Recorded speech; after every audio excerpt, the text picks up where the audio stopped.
Hello बच्चों, आज हम आपको इस नए वीडियो में रस को पढ़ाने वाले हैं। तो जैसा कि आप सभी को पता होना चाहिए कि रस हमारा सभी परीक्षाओं में पूछा जाने वाला प्रश्न है जो 2 नंबर का आता है। तो बच्चों, आज हम इस रस के बारे में जानेंगे कि आखिर रस होता क्या है। तो रसों में सबसे पहले हम पढ़ेंगे आज श्रृंगार रस, जैसा कि यहाँ पर आपको लिखा हुआ है। तो आइए हम इसकी परिभाषा समझते हैं। श्रृंगार रस का स्थायी भाव रति होता है। बच्चों, श्रृंगार रस को ही रसों का राजा कहा गया है। हमारे जो हिंदी के विद्वान थे उन्होंने ये बताया कि जो श्रृंगार रस होता है ये रसों का राजा होता है। तो अब इसकी परिभाषा देखते हैं बच्चों। यहाँ पर कि जहाँ पर नायक नायिका, तो बच्चों यहाँ पर नायक नायिका आप लिख सकते हैं, या फिर प्रेमी प्रेमिका लिख सकते हैं, या फिर पति पत्नी लिख सकते हैं, के सौंदर्य तथा प्रेम संबंधी वर्णन की परिपक्व अगर अवस्था आती है तो बच्चे उसी को ही हम श्रृंगार रस कहते हैं। कहने का मतलब ये है कि श्रृंगार रस वो होता है जहाँ पर नायक और नायिका के सौंदर्य और प्रेम संबंधी का अगर वर्णन होता है तो वही बच्चों क्या होता है, श्रृंगार रस होता है। तो जैसा कि यहाँ श्रृंगार रस 2 प्रकार के होते हैं। पहला है संयोग श्रृंगार रस, दूसरा है वियोग श्रृंगार रस। बच्चों, कहने का मतलब ये है कि संयोग का मतलब ये होता है कि जैसे हमें मालूम नहीं होता है और हमें कोई अचानक से मिल जाता है तो उसी को हम संयोग कहते हैं। और उसका जो दूसरा पार्ट है, दूसरा भाग है, वो है वियोग श्रृंगार रस। वियोग श्रृंगार रस में क्या होता है, कोई अपना बहुत ही प्रिय व्यक्ति अचानक से वो बिछुड़ जाता है तो उसे क्या कहते हैं, वियोग श्रृंगार रस। तो बच्चों, अब हम बारी बारी से संयोग श्रृंगार रस क्या होता है और वियोग श्रृंगार रस क्या होता है उसको हम आइए यहाँ पर समझते हैं। तो बच्चों, सबसे पहले हम संयोग श्रृंगार रस के बारे में जानेंगे कि आखिर संयोग श्रृंगार होता क्या है।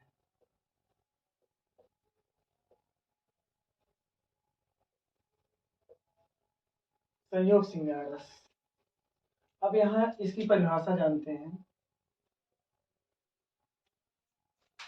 परिभाषा जानते हैं बच्चों कि जहाँ पर किसी नायक, बच्चों यहाँ जैसा कि हम बताए आपसे कि कुछ भी आप यहाँ लिख सकते हो, पति पत्नी भी लिख सकते हो, प्रेमी प्रेमिका भी लिख सकते हो। तो यहाँ पर इसकी परिभाषा होगी जहाँ पर किसी नायक नायिका की वियोगावस्था, सॉरी संयोगावस्था, इसके बाद वियोगावस्था वाला देखेंगे। संयोगावस्था, संयोगावस्था का मतलब है कि मिलन, मतलब हमें पता नहीं होता है और अचानक से वो हमें मिल जाती है। संयोगावस्था का वर्णन होता है तो उसे होता है तो उसे संयोग श्रृंगार रस कहते हैं, रस कहते हैं। तो बच्चों, ये हमारा परिभाषा हो गई। अब इसका हम उदाहरण देखते हैं। अब उदाहरण में हम आपको बताते हैं, यहाँ लिखे बच्चों इसका हम उदाहरण समझते हैं। तो उदाहरण इसका हो जाएगा, लता ओट सब सखिन लखाए, सखिन लखाए, श्यामल, श्यामल मतलब जो सांवले रंग का भगवान राम का शरीर था, सांवले रंग का गोरा जो शरीर था, किशोर, किशोर सुहाए, किशोर सुहाए। तीसरी लाइन होगा देखी रूप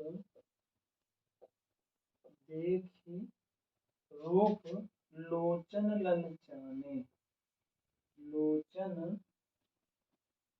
ललचाने मतलब उनका शरीर श्यामला सांवले शरीर को देखकर क्या होती हैं, वो लोग ललचा जाते हैं। अभी हम आपको समझा रहे हैं। तो हर से जन निज निधि पहचाने।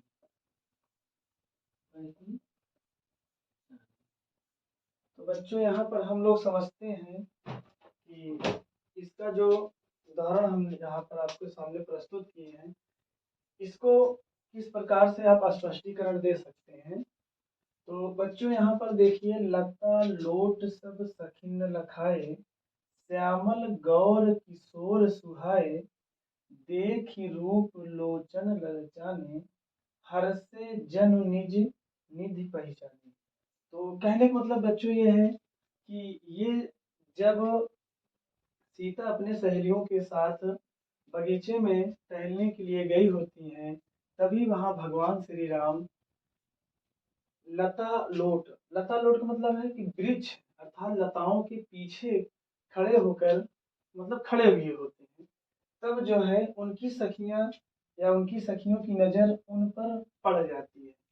पड़ने के बाद जो उनका सांवले रंग का गोरा जो शरीर था, उसको देखकर ये लोग जो है क्या हो जाती हैं, ललचा जाती हैं। अर्थात कहने का मतलब है कि वो लोग मोहित हो जाते हैं।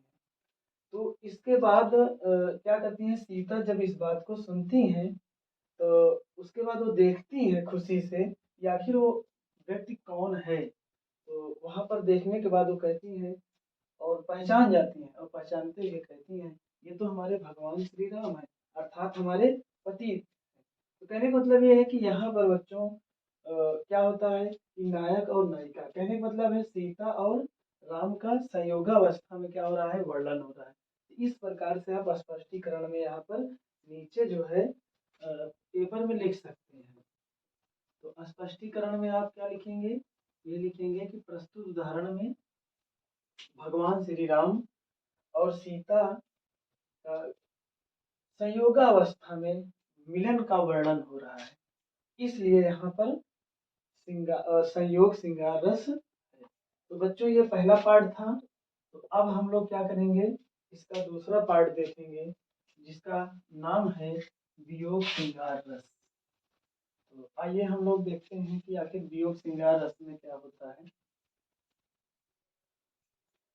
तो जैसे संयोग श्रृंगार रस था, उसी प्रकार अब हम लोग दूसरा देखते हैं वियोग श्रृंगार रस। तो बच्चों इसको भी समझेंगे हम, इसकी परिभाषा क्या होती है। जहां पर नायक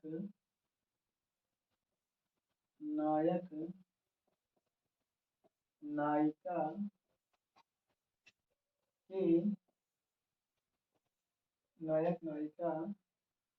के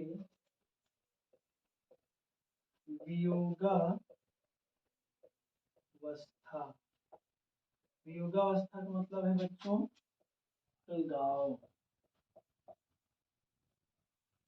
वियोगावस्था का वर्णन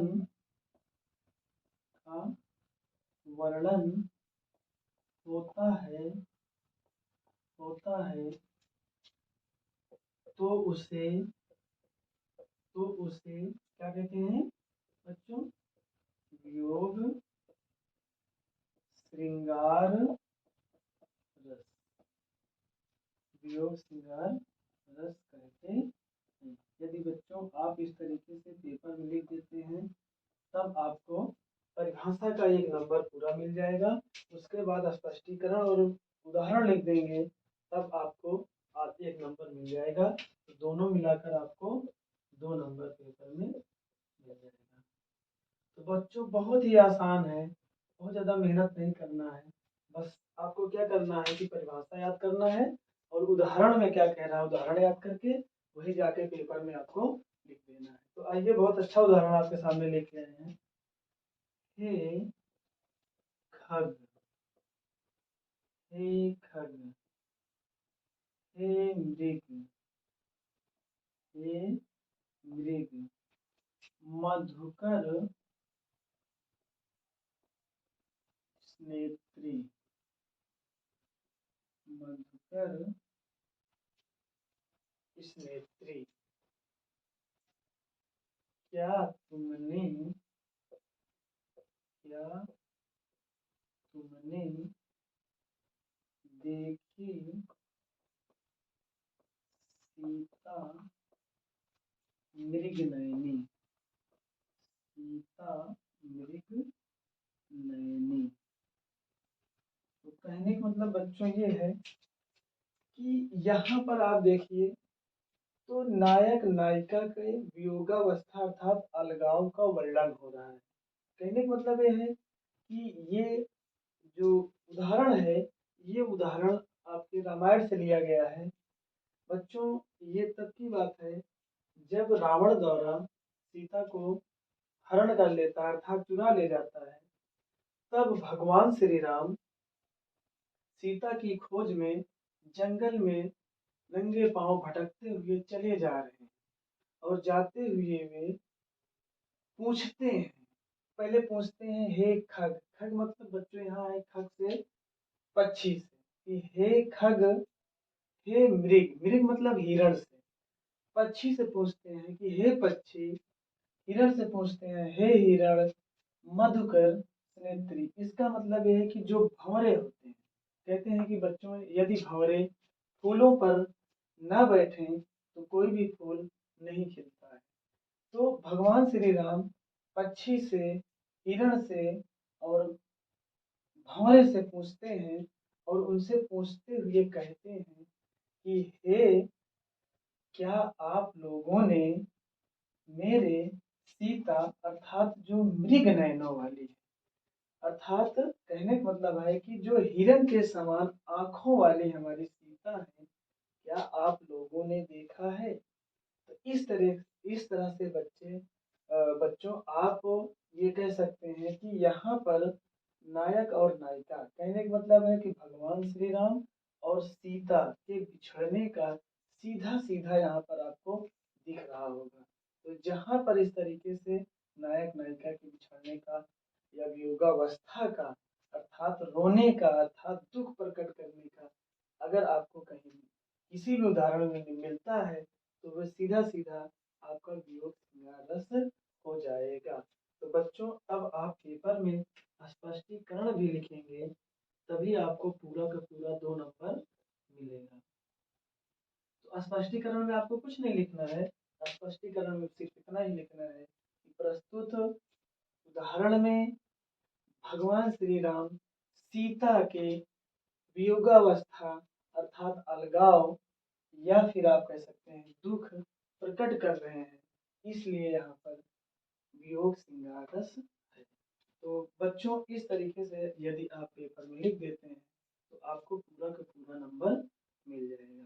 तो बच्चों यदि हमारा वीडियो पसंद आया हो तो आप लाइक कीजिए, शेयर कीजिए